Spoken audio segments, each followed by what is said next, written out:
बिस्मिल्लाहिर्रहमानिर्रहीम। अस्सलाम वालेकुम। Welcome to my channel cook with Abida. आज बहुत ही मज़ेदार मूंग दाल पकोड़े बना रही हूँ जो बहुत ही मज़ेदार बनते हैं।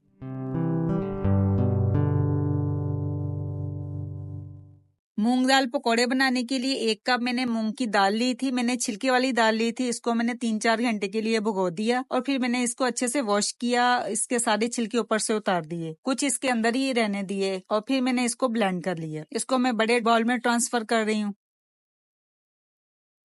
अब हम इसमें कुछ स्पाइस ऐड करेंगे। 1/2 टीस्पून सॉल्ट है, 1/4 टीस्पून पिसी हुई काली मिर्चें हैं, 1/2 टीस्पून चाट मसाला है, 1/2 टीस्पून कुटी हुई लाल मिर्चें हैं, 1/4 टीस्पून हल्दी है, 1/2 टीस्पून सुरख मिर्चों का पाउडर है, 1/4 टीस्पून बेकिंग सोडा है। ये हम इसमें ऐड कर देंगे। ये हरा प्याज है, इसका मैंने ग्रीन और व्हाइट पार्ट दोनों मैंने इनको चॉप कर दिए। ये हम इसमें ऐड करेंगे। हरे प्याज के साथ इसमें बहुत अच्छा फ्लेवर आता है। ये मैंने 4 से 5 इसमें ऐड किए हैं। अब हम इसको अच्छे से मिक्स कर लेंगे। पकोड़ों का बैटर थोड़ा मुझे थिक लग रहा था तो मैं इसमें 2 टेबलस्पून पानी ऐड कर रही हूँ।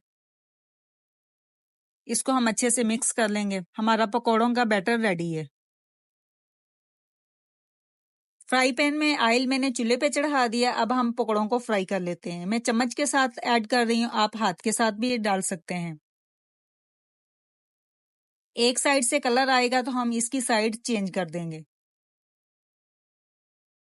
दोनों साइडों से अच्छा सा गोल्डन कलर आ गया है पकोड़ों पे। अब हम इन्हें निकाल लेते हैं। हमारे मजेदार से चटपटे से मूंग दाल पकोड़े रेडी हो गए हैं। एक पकोड़ा मैं आपको तोड़ के भी दिखाती हूँ। ये बाहर से क्रिस्पी और अंदर से सॉफ्ट बने हैं। बहुत ही मजेदार चटपटे से हमारे पकोड़े रेडी हैं। उम्मीद है आपको ये मेरी रेसिपी पसंद आएगी। पसंद आए तो लाइक और शेयर कीजिएगा और मेरे चैनल को जरूर सब्सक्राइब कीजिएगा। नेक्स्ट वीडियो तक के लिए अल्लाह हाफिज।